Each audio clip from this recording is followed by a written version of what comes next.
Fracture du scaphoïde, diagnostic et traitement. La fracture du scaphoïde est la deuxième fracture du poignet la plus fréquente. Elle est plus fréquente chez les jeunes. Elle est associée à des accidents de sport ou de voiture. La fracture du scaphoïde représente entre 2% et 7% de toutes les fractures dans le monde, et c'est la deuxième fracture la plus fréquente du poignet et la première parmi les os du carpe. Elle survient principalement chez les jeunes et est associée à des accidents de sport ou de voiture. Son diagnostic n'est pas aisé, elle peut être confondue avec une entorse du poignet en raison de ses manifestations cliniques. La suspicion est extrêmement importante compte tenu du fait que les principales complications, arthrose et nécrose avasculaire, sont associées à une mauvaise action médicale. L'anatomie de l'os scaphoïde. Le poignet est constitué de la partie la plus éloignée des deux os de l'avant-bras, radius et cubitus, et de 8 petits os qui composent le carpe. L'os scaphoïde est un os situé dans la première rangée du carpe. Ces 8 os forment 2 rangées à la base de la main. L'os scaphoïde est situé du côté externe ou radial du poignet, en contact avec le radius, sous le pouce. Cet os et l'os lunatum sont les os qui sont principalement impliqués dans le mouvement du poignet. Son nom est dérivé de la langue grecque et signifie bateau, décrivant ainsi sa forme longue et incurvée. Il peut être localisé dans l'espace anatomique appelé tabatière anatomique, espace formé par les tendons du pouce lorsque ce dernier est en extension. Il est divisé en 3 tiers. Un tiers correspond à la partie la plus proche du radius, un autre tiers qui s'appelle cou et un tiers le plus éloigné qui est en contact avec les autres os du carpe. Les vaisseaux sanguins qui pénètrent dans le tiers distal sont responsables de la nutrition de l'os. Le mécanisme de fracture du scaphoïde. Les fractures du scaphoïde représentent entre 75 et 80% de toutes les fractures du carpe en général. Elles sont plus fréquentes chez les adolescents et les jeunes adultes, entre 15 et 30 ans, en raison du mécanisme de blessure. Elles sont généralement causées par une chute sur une main en hyperextension avec l'articulation en flexion dorsale, flexion vers le haut. Cette chute fait retomber tout le poids sur la main et, surtout, sur le pouce. Les symptômes peuvent être confondus avec ceux d'une entorse. Cette fracture est difficile à diagnostiquer, car sa seule manifestation clinique est généralement une sensibilité à la palpation au niveau de la tabatière anatomique. Il y a aussi un gonflement et une douleur. Elle peut donc passer inaperçue, ne pas être traitée correctement et être confondue avec une entorse du poignet. Elle ne provoque aucune déformation évidente et le gonflement s'améliore généralement avec l'utilisation d'anti-inflammatoires. La fracture du scaphoïde affecte également l'amplitude de mouvement du poignet. Cela rend difficile la saisie d'objets, ainsi que le déplacement et la rotation du poignet et du pouce. Le diagnostic. En cas de symptômes évocateurs d'une fracture du scaphoïde, sensibilité à la tabatière anatomique, des radiographies du poignet sont nécessaires sous différents angles, postéro-antérieur, latéral et en déviation ulnaire.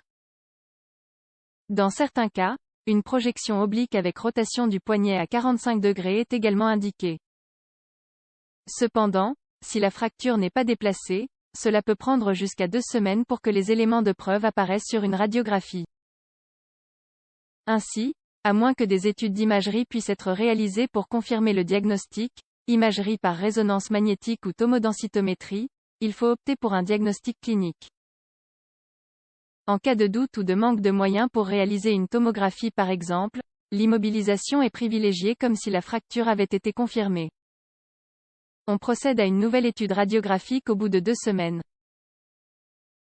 Le traitement initial de la fracture du scaphoïde est conservateur. La guérison d'une fracture du scaphoïde est lente, elle peut prendre entre 10 et 12 semaines. Pour les fractures non déplacées, le poignet et le pouce sont immobilisés avec un plâtre spica. De plus, dans certains cas, l'utilisation de stimulateurs osseux est recommandée. Ce sont des appareils qui envoient des ondes électromagnétiques pulsées de faible intensité pour stimuler la cicatrisation osseuse. Si au bout de 6 semaines la fracture persiste, une intervention chirurgicale est nécessaire. Elle peut consister en la mise en place de vis ou d'un greffon osseux vascularisé. Les fractures de l'extrémité la plus proche du radius, l'instabilité et les fractures obliques sont d'autres indications chirurgicales. Le temps de récupération dépend de la gravité de la fracture. Des consultations successives, des contrôles radiologiques pour surveiller le processus de cicatrisation et des exercices de rééducation sont nécessaires. Les complications sont associées à un diagnostic tardif. Les complications des fractures du scaphoïde sont variées et sont associées à une immobilisation tardive, du fait d'un diagnostic tardif. Manque d'union.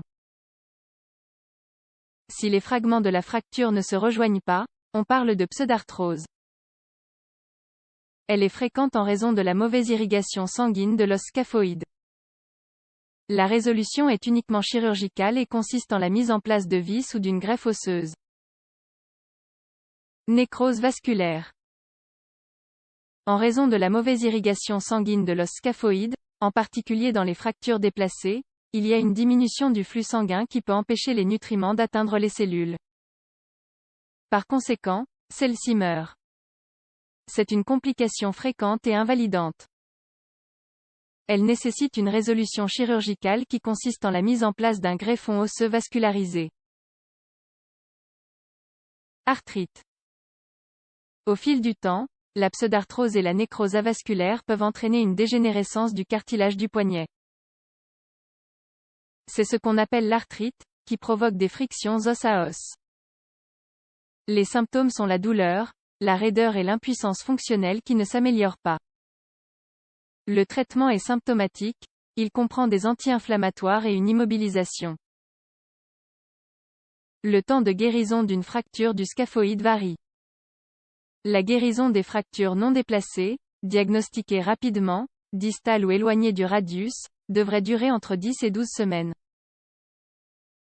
Cependant, de nombreux facteurs associés pourraient changer cette perspective. Que le traitement soit chirurgical ou conservateur, la récupération est lente et nécessite l'utilisation d'immobilisateurs jusqu'à ce que la fracture soit consolidée. Une thérapie de rééducation à domicile est également nécessaire.